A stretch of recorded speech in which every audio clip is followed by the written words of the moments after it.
Hello everyone. Today we will learn how to register for free on the SDC LMS. First, open any web browser on your device and search for SDCIMS. From the search results, click on the first link. Once the website opens, click on Access LMS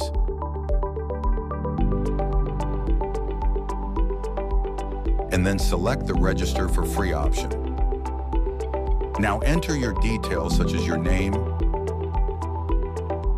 email address, phone number, class, subject, password, and date of birth. After filling in all the information correctly, click on the Send OTP button.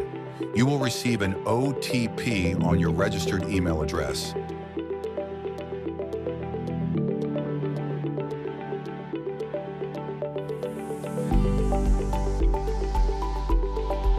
Enter or paste the OTP in the given field, and click on Verify to complete the verification process. Once the OTP is verified, your user ID will be generated.